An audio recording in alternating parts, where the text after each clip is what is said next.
to stewardship from an Islamic perspective. And so, recently, or not recently actually, it's been a few years now, it's interesting that, Hollywood sometimes has a very, very good way of making social commentary on the things that are going on. And so not too long ago, there was actually a movie that came out, and I didn't watch the movie, but I saw the trailer for it, and it was interesting because it was called Confessions of a Shopaholic. And when I was watching the trailer, I was reminded of a story where Umar ibn Khattab radiallahu anhu was walking with one of his friends, his companions, and they were in the marketplace. And in the marketplace, every time they would stop somewhere, the friend would look at whatever there was, and he said, "Oh, I like this, I want to buy it." And then they would walk a little further, and he said, "Oh, I like this, I want to buy this too." And then a little further, he would say the same thing. And finally, Umar, being who he was, he hit him across the head. And he said, "Does everything you like, you have to buy?" So brothers and sisters, as Muslims, we're not a people of extravagance and only about fulfilling our desires.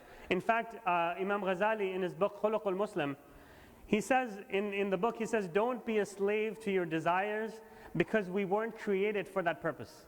We were not created for that purpose. And then he mentions the ayah that Allah subhanahu wa ta'ala mentions in Surah Muhammad in translation where he says, certainly Allah will admit those who believe and do righteous deeds to gardens underneath which rivers flow, while those who disbelieve and enjoy themselves and eat as cattle eat, and the fire will be their abode. Eat as cattle eat, and the fire will be their abode.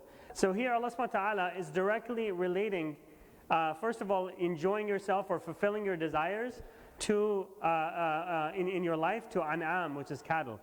Now you have to ask yourself, why is Allah subhanahu wa ta'ala doing this? Why is He calling the people who overly spend or just fulfill their desires, why are they called an'am? And if you were a farmer, then you would realize that there are certain type of animals that when you let them graze in the fields, they don't have a mechanism in their body to cut off or stop eating whenever they're full. They literally will eat themselves to death. And horses, some type of horses are that way as well. So literally the farmers, after let them graze, have to bring them back inside because literally the horses will eat until their stomachs blow up and then they're going to die. And we might know some Muslims that way too, that literally will eat until their stomachs get full and they'll eat a little bit more because it's their desire they're trying to fulfill. But that doesn't have to be only in this idea of eating, it could be other things as well. But enjoying yourself and this idea of not being too extravagant, it's a relative thing. How do you know what it is that for you might be different than somebody else?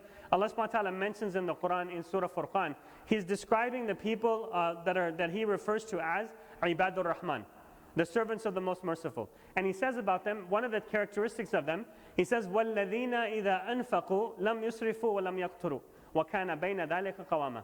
He says when they spend, they are neither extravagant nor are they miserly, but they carry a middle way between the two.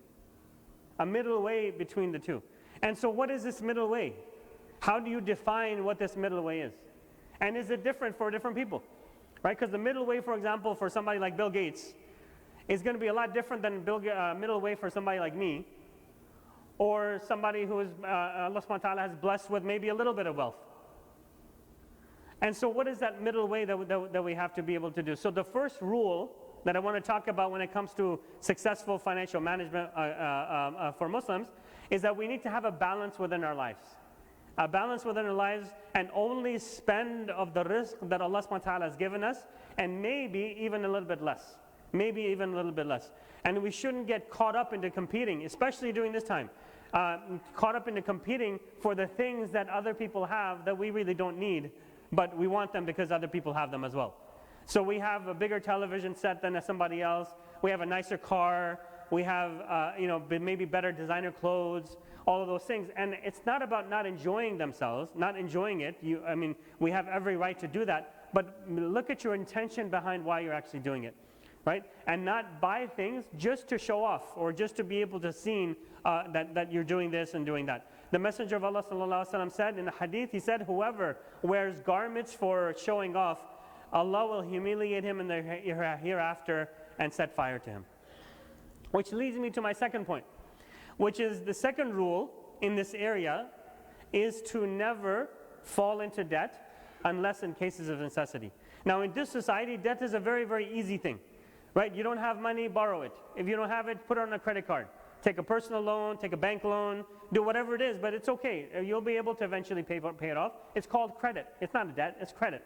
That's how it's mostly seen. But even if we're talking about debt without riba, it's a very, very serious thing in Islam. In fact, the word for debt in Arabic, which is dain, comes from the same root as the word for submission and humiliation. Submission and humiliation. Because the person who is in debt is actually in submission to the lender. The person who gave you the money, that you're submissive to that person. And that's why our beloved Messenger ﷺ, in a hadith related by Aisha, he used to make a dua in his prayer. He used to say, Allahumma inni a'udhu bika min al-ma'tham wal-maghram. He used to say, oh Allah, I seek refuge in you from sins and heavy debts. And he used to say this, and one of the companions, one time he asked him, he said, Ya Rasulullah, he said, how often you seek refuge from heavy debts? To which the Prophet ﷺ replied back, and he said, when a man gets into debt, when he speaks, he tells lies. And when he makes a promise, he breaks it. You know, brother, I promise you next week when I get my paycheck, I'm going to pay you back. Next week comes around, oh, one more month, brother, that's all I need. One more month and I'll be able to pay you back. So when you make a promise, you break it, and when you speak, you tell lies. That's the nature of a person that's in debt, and that's what the Prophet ﷺ is seeking a refuge from being one of these people. And so we need to stay away from all different types of debt within our lives. And some people, they like to make the distinction between like a good debt and a bad debt, right? Sometimes it's okay to do it, sometimes not okay, you know, those type of things. But really, if you think about it, on the Day of Judgment, Allah subhanahu wa ta'ala is not going to ask you, or is not going to separate people based on the fact that you had a good debt or a bad debt. In fact, what He is going to do is He's going to ask for the compensation of that debt from the person who lent it to you in the hereafter. And first of all, He's going to take away your good deeds, and if you're done with your good deeds, He then pour on some of that person's bad deeds as well. And so we have to be very, very careful when it comes to that. In fact, the Prophet ﷺ, you know, he didn't prey upon a person that died with 2 dinars worth of debt. Not a $20,000 car loan, not a $200,000 mortgage. 2 dinars worth of debt. And the Prophet ﷺ didn't prey upon that person. Didn't pray. And so Abu Qatada, who was one of the companions, he paid the debt off with him, the 2 dinars. He went back to the Prophet ﷺ, and he said, Ya Rasulullah, I've paid off his debt for him. And the ﷺ responded back and he said, now his skin has become cool for him. Now his skin has become cool for him. And in a commentary on this hadith, Ibn Hajar commented and he said, this hadith indicates how difficult of a situation debt is, and that it should not be undertaken unless in cases of necessity. It should not be undertaken unless in cases of necessity. So we should, if we have the wherewithal, to be able to throw away our credit cards, or at least minimum has to be that you pay them off on a monthly basis, not be fooled into thinking that there's such a good thing as a good debt and a bad debt, and finally always living within our means, not being too extravagant, but also not being too miserly. I ask Allah subhanahu wa ta'ala to make us of those who are good financial stewards of our affairs. أقول قولي هذا واستغفر الله ولكم واستغفروه.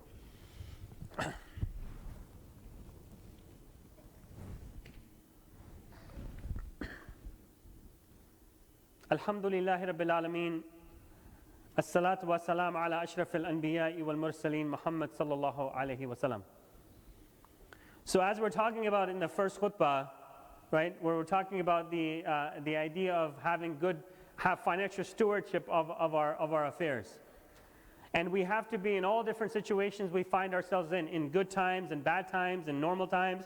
We have to be very mindful of the risk that Allah subhanahu wa ta'ala has given us, what do we do with it, how we use it, those type of things. And the 2 things that I mentioned in my first khutbah, just as a recap, number 1 was to never fall into debt unless in cases of necessity.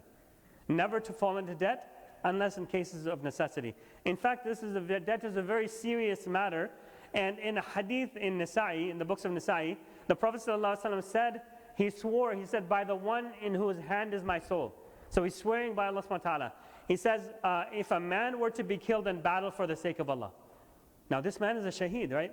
It's probably a station, I can say most likely, a station that I will never achieve. Inshallah, but let's be honest. And then he says, if a man were to die in battle for the sake of Allah, then he was brought back to life again, and then he died again. So now this person is shaheed squared. He's a shaheed 2 times over. And then the Prophet ﷺ, he goes on and he says, if he were to die in battle again and be resurrected and he died with some debt, he will not enter paradise until his debt was paid off for him. He would not enter paradise until his debt was paid off for him. This is a very, very serious thing. Number 2, what I mentioned was that we have to always live without extravagance, but also not with deprivation as well. As Allah subhanahu wa ta'ala mentions in Surah Furqan, as I mentioned, He says, and those who when they spend are neither extravagant nor are they miserly, but they carry a middle way between the two. وَالَّذِينَ إِذَا أَنفَقُوا لَمْ يُسْرِفُوا وَلَمْ يَقْتُرُوا وَكَانَ بَيْنَ ذَلِكَ قَوَامًا. They carry a middle way between the two. Now, as I mentioned to you, showing off is something that's bad, and it was mentioned earlier, because it leads to the fire, but also deprivation of things that are in this life for other people, like for example, people that you're responsible for your family, for those type of things. That's also something that the Prophet ﷺ looked down upon, where he said, enough of a sin is on a man if he deprives those that are dependent upon him. There's the concept of zuhud in Islam, and so that's perfectly fine. But there's 2 things you have to keep in mind. First of all, zuhud, which is to give up the material things in this life. You have to have them before you give them up. This is important. You can't be like, Allah subhanahu wa ta'ala gave me a small amount of risk. Okay, I'm just going to be a zahid. You have to have it and then be able to give it up. That's the first part. And the second part is, you can practice that within yourself, but you can't force that upon your family.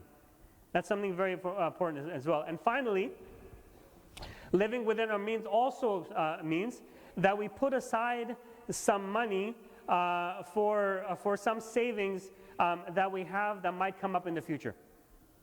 Right? Now here, there's kind of like a misunderstanding or a misperception or something like that within our communities in America.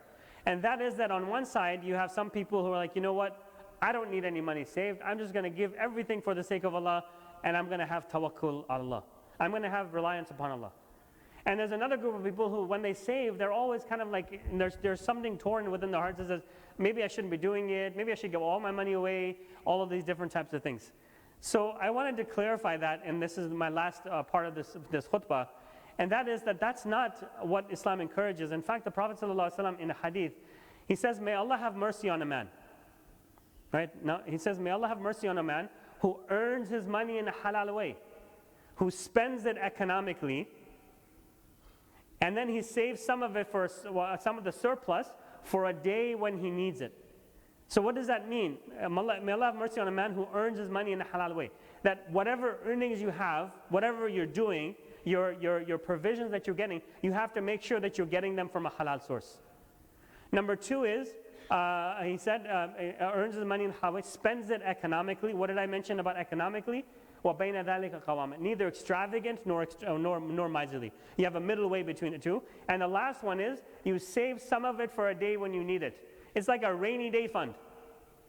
Right? Your car breaks down, your heater blows up, whatever happens, you have money set aside, and you're not going to be falling into debt because of that. And especially living in these times that we're living in, we know we're maybe 1 month away from a job loss, or we want to go for Hajj, we want to pay for our children's education, medical bills, so many things that can come up within our lives that can either make us dependent upon our communities, our families, or we are financially ruined.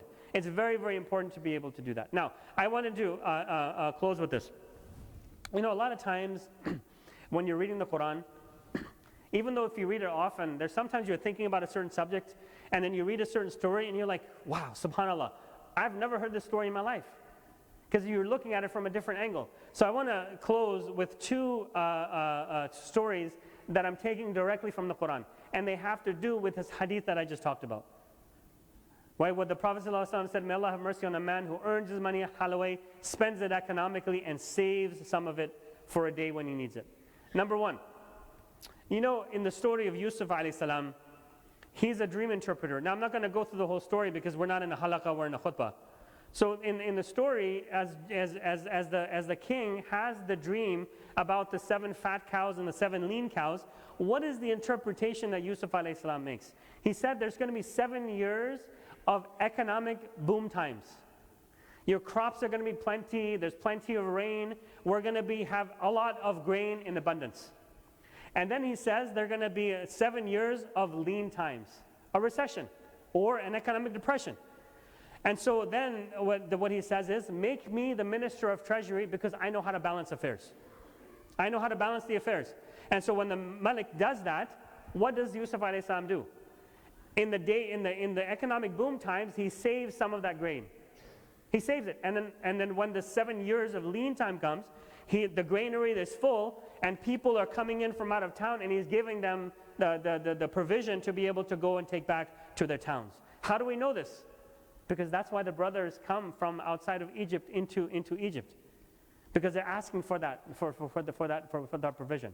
And that's how we know that. So, I mean, compare that of Yusuf alayhi salam's sunnah to the current modern times, whether it be on the national level or the individual level, right? Where we spend money when it's economic great times.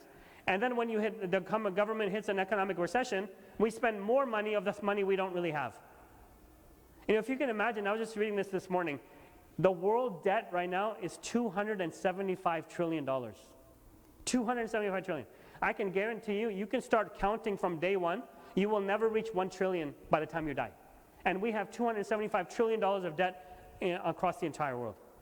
That was number one. The second story comes to us in the Surah Kahf. Now, in the story of Surah Kahf, we have one story of Musa and Khidr. And again, I'm not going to go over the whole story, but in the story of Musa and Khidr, at one of the towns they actually stop in, they go into town, they ask for food, the food isn't given to them, they're walking out, right? And there's a wall that's crumbled, it's crumbling to the ground. And what Khidr does is he builds up that wall again. And then when Musa asks him, why did you do that? Or why, you could have asked for compensation from the townspeople for building up that wall. What does Khidr say to Musa as for the explanation of that wall that he built up? He said, underneath this wall was a treasure that belongs to 2 orphans whose father was a righteous man. You know, when I read this for the first time, I was like, subhanAllah, I never even thought about it this way. That this person, Allah, what did the Prophet say? May Allah have mercy on a man who earns his money in a halal way, right? And so this man was righteous. We know he was earning it in a halal way. He said he spends it economically. This man spent it economically or he wouldn't have had some savings. And he saves some of it for a day when he needs it. For him, it was that he wanted to save it for his children. He buries it underneath the ground. It's been a while because the wall's crumbling, and then Allah subhanahu wa ta'ala sends somebody to be able to build up that wall and to protect the treasure of that person. Now, I'm not encouraging us today to be able to go out and bury our treasure in our backyard. If you do that, I'm sure the masjid would really love to have your address and come knocking on your door. But what I am saying is there are opportunities for us to do this, and we have to be able to save for these rainy days that can come about. And this is a sunnah. We're seeing this not only in the Quran, but from the Prophet ﷺ as well. So finally, I know I said finally 4 or 5 times, but really finally, I wanted to leave this topic just by giving you one story during the time of the Prophet ﷺ. And I can't talk about these issues without talking about this story. You know, one time the Prophet ﷺ, he walked into the masjid and he saw Abu Umama sitting in the masjid. And he said, Ya Abu Umama, why are you sitting in the masjid when it's not even time for the prayer? You know, brothers and sisters, if I just stopped here, I could make an entire khutbah just on this first part. Why are you in the masjid when it's not even time for the prayer? Abu Umama looks back at the Prophet and he says, worries and debts, Ya Rasulullah. I have worries and I have debts. And the Prophet ﷺ, he responded back and he said, can I give you something that if you do it, Allah subhanahu wa ta'ala will take away your worries and will pay off your debts for you? Abu Umama said, yes, Ya Rasulullah, please tell me what that is. He said to Abu Umama, he said, in the morning and in the evening, I want you to recite, Allahumma inni a'udhu bika min al-hammi wal-hazan, wa na'udhu bika min al-ajli wal-kasal, wa na'udhu bika min al-jubni wal-bukhl, wa na'udhu bika min ghalabat ad-dayn wa qahr al-rijal. He says, the Prophet ﷺ told Abu Umama, he said, in the morning and in the evening, recite, Oh Allah, I seek refuge in you from worries and grief. I seek refuge in you from incapacity and laziness. I seek refuge in you from cowardice and miserliness. And I seek refuge in you from being heavily in debt and being overcome by men. And being overcome by men. Abu Umama goes on, he says in this hadith, he says, I did that, and Allah subhanahu wa ta'ala took away my worries, and He paid off my debts for me.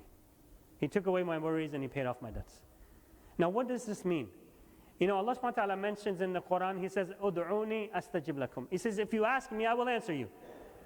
And a person who is in need, Allah subhanahu wa ta'ala fulfills. A person who is in want, Allah subhanahu wa ta'ala will be the giver. And so when you sincerely make a dua to Allah subhanahu wa ta'ala, asking Him to take away your worries, Allah subhanahu wa ta'ala already promises us that He's going to answer our prayers. So make the dua in earnestness. Number two is, Abu Umama says that Allah subhanahu wa ta'ala paid off his debts for him. Now I doubt there was a bag of money that fell from the sky one time that Abu Umama was making a dua. And I doubt that in this time we're going to go to our ATM machines, we're going to put our card in, it's going to say 2.00. You're going to feel all sad, you're going to go away, you're going to come back maybe 10 minutes later, you're going to put the ATM money in just in case something happened, and it says 2000.00. I don't think that's going to happen. It's a miracle, it's possible, but let's be realistic. But what Allah subhanahu wa ta'ala is going to do, He's going to open up doors of rizq that we didn't know we had. He's going to open up doors of rizq that we didn't know we had, and it's our responsibility to be able to go and earn that rizq that Allah subhanahu wa ta'ala is going to provide for us. It's our responsibility to do that. But when you do that, now comes the person or the being that says, yuwaswisu fi suduri nas. Because shaitan's going to come to you, and he's going to tell you, you know, I know you earned this money, and I know you have to pay this debt off. However, you need new clothes, your wife needs new jewelry, your kids need new shoes, everything else except for that debt that you need to pay off. And that is when we have to be strong against shaitan and be able to say, this is why Allah subhanahu wa ta'ala gave me this rizq, and this is why I need to be able to pay this debt off. Because that is an opportunity that Allah subhanahu wa ta'ala is giving us to be able to do that. Allahumma inni a'udhu bika min al-ma'tham wal-maghram. Oh Allah, I seek refuge in you from sins and debts. اللهم إني أعوذ بك من الهم والحزن ونعوذ بك من الأجل والكسل ونعوذ بك من الجبن والبخل ونعوذ بك من غلبة الدين وقهر الرجال. Oh Allah, I seek refuge in you from worries and grief. I seek refuge in you from incapacity and laziness. I seek refuge in you from cowardice and miserliness. And I seek refuge in you from being heavily in debt and being overcome by men. Oh Allah, make us good financial stewards in our life according to your way. Oh Allah, give us the good in this life, the good in the hereafter, and protect us from the fire. رَبَّنَا آتِنَا فِي الدُّنْيَا حَسَنَةً وَفِي الْآخِرَةِ حَسَنَةً وَقِنَا عَذَابَ النَّارِ ربنا لا تؤاخذنا إن نسينا أو أخطأنا ربنا ولا تحمل علينا إسرا كما حملته على الذين من قبلنا ربنا ولا تحملنا ما لا طاقة لنا به واعف عنا واغفر لنا وارحمنا أنت مولانا فانصرنا على القوم الكافرين اللهم إنك عفو تحب العفو فاعف عنا اللهم يا مقلب القلوب ثبت قلوبنا على دينك اللهم آت نفوسنا تقواها وزكيهم أنت خير من زكاها أنت وليها ومولاها اللهم صل على محمد وعلى آل محمد كما صليت على إبراهيم وعلى آل إبراهيم في العالمين إنك حميد مجيد اللهم بارك على محمد وعلى آل محمد كما باركت على إبراهيم وعلى آل إبراهيم في العالمين إنك حميد مجيد وأقم الصلاة